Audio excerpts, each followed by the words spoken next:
What orals are going to get you hard and dry for peak week? Showing up on stage full and dry is going to come down to two main factors: how lean you are and your ability to control aldosterone. Going into peak week, or even at the later stages of prep, we have to make some decisions surrounding PED deployment to reduce water retention and even adjust the plans to eliminate the result of this water retention in the first place. Let's kick it off with why you may be experiencing water retention in the first place. So your kidneys contain receptors for growth hormone, IGF-1, androgens, estrogen. All of these things, when they bind to these sites, can activate the renin-angiotensin aldosterone, which results in a lot of different hormones getting released, causing aldosterone to rise, which attaches to the mineral corticoid receptor and causes changes in fluid dynamics, sodium reabsorption, and the water to be retained. If you are dick skin shredded, then this isn't so prominent, and you will find it probably more problematic when you're in the off season. Then we need to consider the effects of the added lipolytic agents, which drive up anxiety and stress, negatively impact sleep, result in an increase in cortisol levels, and this will all lead to more water retention. So there are a lot of moving parts here that we have to manage from a stress management perspective. As far as adjusting your stack design, this is going to depend on the type of compounds that are in play, knowing that each anabolic androgen has a slightly different function. For example, if you are using something like Masteron, it's unlikely to make you feel like a water buffalo if we compare it to something like a 19-nor or testosterone. And the same goes for dosages and your response. For example, I've had clients that can take growth hormone and see no effect, and others who take 4 units and report feeling more watery. Some can run the growth hormone all the way into show, and others need it removed, and then voila,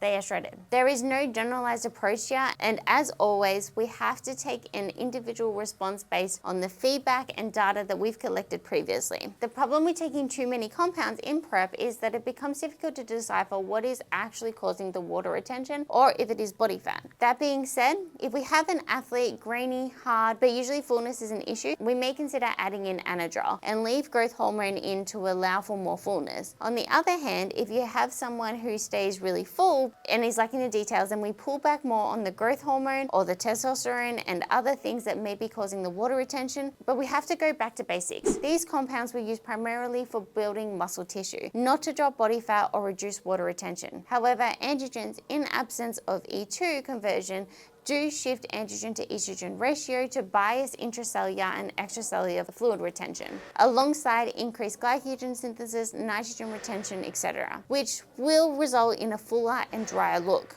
So I do think that there is a place for deploying AAs with a cosmetic goal, but not at the detriment of balance. In most instances, you are best to look at altering your stack design as opposed to introducing more compounds. Rather than adding in an oral, why don't we just lower the aromatizing compounds and maybe replace them with a non-aromatizing androgen?